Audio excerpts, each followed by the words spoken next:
और अब आइए 10 मिनट में देखते हैं फटाफट 50 खबरें।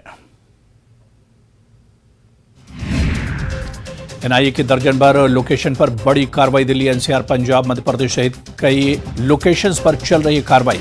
एनआईए के सूत्रों के मुताबिक खालिस्तानी आतंकियों और टेरर फंडिंग से जुड़े मामले में हो रही है छापेमारी। कश्मीर में G20 शिखर सम्मेलन से पहले सुरक्षा के कड़े इंतजाम। बैठक के शांतिपूर्ण संचालन के लिए इकदाम। श्रीनगर में ड्रोन, सीसीटीवी कैमरे और चौकियों से की जा रही निगरानी। जम्मू में आज बीजेपी की मीटिंग। जम्मू कश्मीर बीजेपी के प्रभारी तरुण चुग, जम्मू कश्मीर भाजपा अध्यक्ष रविंद्र रैना सहित पार्टी के अन्य वरिष्ठ नेता बैठक में होंगे शामिल। जम्मू कश्मीर कांग्रेस की आज बैठक वक़ार सुलवानी की अध्यक्षता में होगी मीटिंग। कई अहम मुद्दों पर चर्चा। बांडीपुरा गुरेज रोड पर दोतरफा यातायात आज से बहाल। 4 महीने से दोतरफा यातायात नहीं थी अनुमति। बानियाल में शिक्षा विभाग ने शुरू किया नामांकन अभियान। अभिभावकों से सरकारी स्कूलों में बच्चों का नामांकन कराने की अपील। संस्कार बौद्ध संघ शक दावा के शुभ महीने से पहले अपील करता है। मांसाहार और शराब की दुकानों को बंद करने की अपील। 20 मई से 19 जुलाई तक बंद करने की आवेदन। G20 बैठक के खिलाफ पाकिस्तानी षड्यंत्र अभियान की उनकी ही पार्टी ने कड़ी आलोचना की थी। कहा, कश्मीर और कश्मीरियों के हित में G20 पाकिस्तान को अपने देश और लोगों की चिंता करनी चाहिए। आज यात्रियों के लिए टीकाकरण अभियान श्रीनगर सहित रामबन जिले में भी शुरू हुआ। डीसी रामबन मसरतुल इस्लाम ने जिला अस्पताल का निरीक्षण किया। इस अवसर पर पवित्र यात्रा के लिए घाटी से 5281 यात्री इस साल जाएंगे।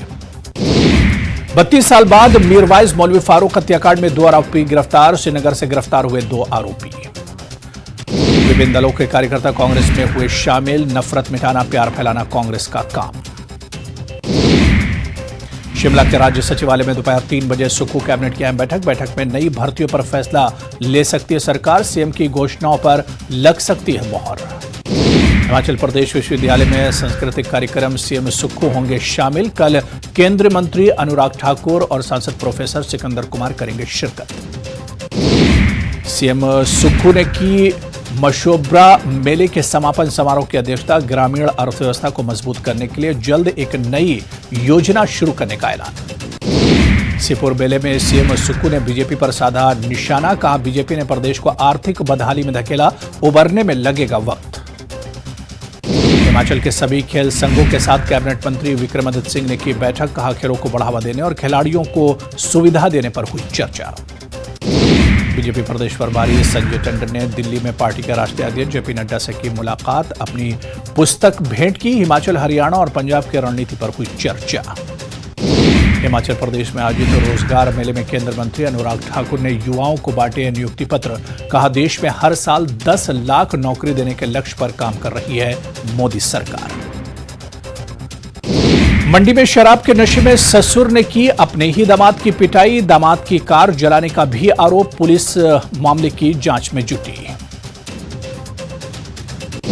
आईपीएल सीजन 16 के लिए धर्मशाला तैयार। आज पंजाब और दिल्ली कैपिटल्स के बीच मुकाबला। मौसम डाल सकता है खलल। दोपहर बाद बारिश के आसार। सिक्किम राज्य के स्थापना दिवस पर राजभवन में सम्मान समारोह का आयोजन किया गया। इस अवसर पर सिक्किम से संबंधित हिमाचल में रह रहे प्रबुद्ध नागरिकों ने राज्यपाल के साथ सांस्कृतिक और विरासत और उच्च परंपराओं पर चर्चा की। फतेहपुर के तहत पड़ते मुख्य मार्ग पर जसूल तलवाड़ा में हुए एक सड़क हादसे में एक महिला की मौत, जबकि गाड़ी में सवार 2 लोग गंभीर रूप से घायल। सरकार ने 1 जुलाई से प्रदेश भर के सभी उपायुक्त कार्यालयों को ई ऑफिस में बदलने के निर्देश दिए हैं, जिसके बाद डीसी ऑफिस बिलासपुर को ई ऑफिस में बदलने की कवायद शुरू हो गई। नूरपुर के बडुखर पंचायत स्थित कम्युनिटी हॉल में प्रशासन जनता के द्वार कार्यक्रम का आयोजन किया गया। इसकी अध्यक्षता इंदौरा के विधायक मलेंद्र राजन ने की। इस मौके पर सभी विभागीय अधिकारी मौजूद रहे। कार्यक्रम के पहले चरण में विकासखंड के 4 बडुखर, भोगरवा, पलाखी तथा सुरवा पंचायतों के लगभग 141 लोगों की समस्याओं को सुना गया।